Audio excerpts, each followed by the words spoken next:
What is up, everybody? Zoo back here in No Man's Sky. And hey, thank you for clicking on this video.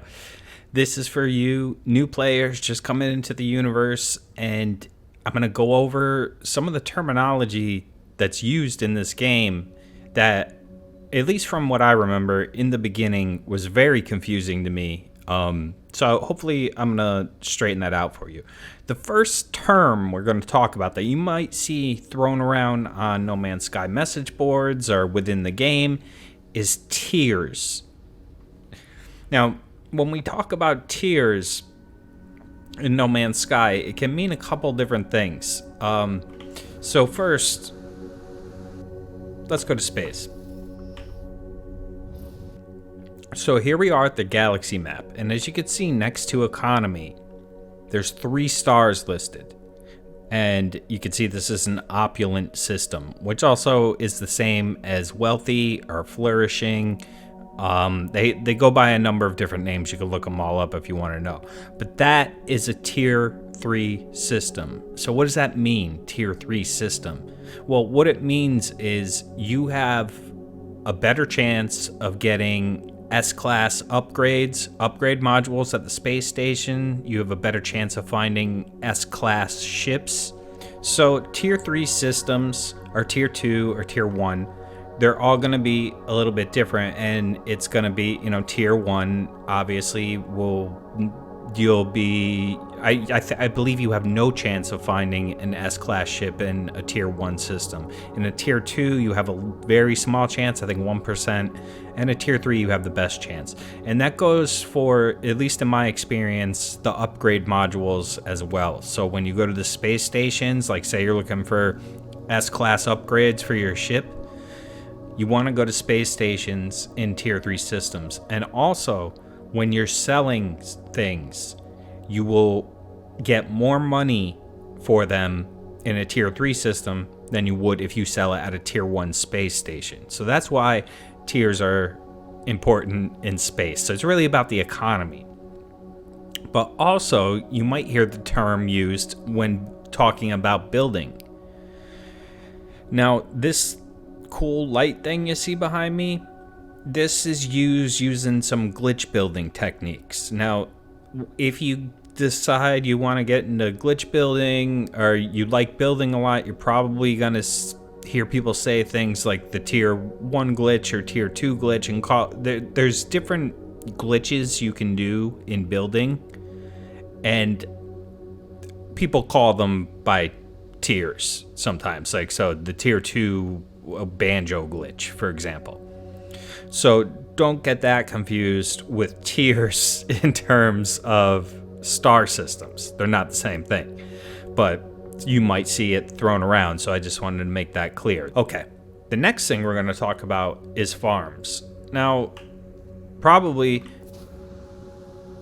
when you hear farm, you're thinking stuff like this.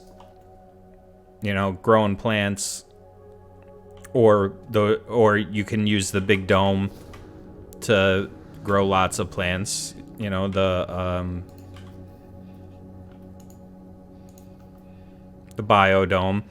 So you can grow plants in these, lots of plants, or those little planters for farms, and that's mainly for high-end crafting. But this is another one I was a little confused about in the beginning, when I would hear people talking about things like activated indium farms, or, those are like this. So what this is would be called a small farm.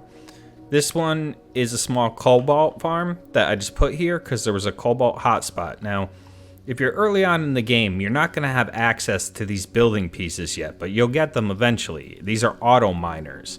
You're also going to get this survey device.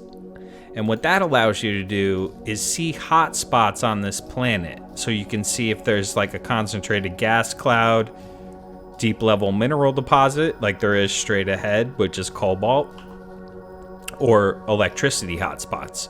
So once you have that, then you can start making farms like this. So that really changes, that's a game changer as far as the way you play the game. because no longer will you have to, you know, go be, if you need a certain thing, like say cobalt, you know, you don't have to go and look for it. You can just, like, so what I do is I set up farms like this for all the major things that I need on a regular basis. And they're on different planets, but it's no big deal. So, like, if I need cobalt for a specific reason, I just grab it out of one of these depots. And here we are at my stasis device farm. Now, as you can see, this is a lot bigger. There's a lot of domes and a lot of plants, because you're going to, if you want to craft the things that sell for the most money, you're going to need some kind of setup like this. Now, this isn't the most efficient setup in the world, but it works. So farms are not just plants. That's basically my point here that you should know. Farms can also, you can have farms for different minerals like I showed you, or like up here, I have an oxygen farm. And they fill all these depots with oxygen, about almost 3,000 an hour. So this could fill up multiple times a day. So those are farms. I hope that helped you out a little bit. If you were confused by those terms, if there's anything else you're confused about in No Man's Sky, please leave a comment below.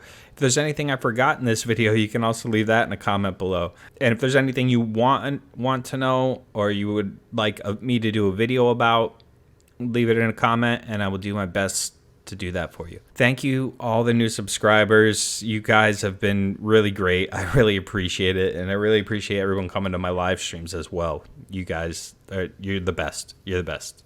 All right. Thank you for watching, and I'll see you in the next one. Bye-bye.